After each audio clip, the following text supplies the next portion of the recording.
25,800 за топка, 26,200 за бухалки.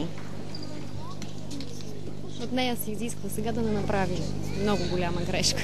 Да се заседи, за да си отвързва възела на лента, така както се случи с Кабаева. Според мен към нея няма да са толкова щедри, колкото към Кабаева. Да, тъжно е това. Тъжно е, защото Шашчина много пъти е била очевидно по-добра и остава на второ място. Обикновено и се дава титла или златен медал тогава, когато вече конкурентките и особено Кабаева допуснат много големи грешки.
Шашчина е очевидната победителка в този турнир, безапелационна, категорична.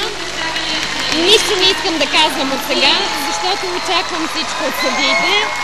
Не знам дали няма да получи 30 Кабаева за последното си съчетание.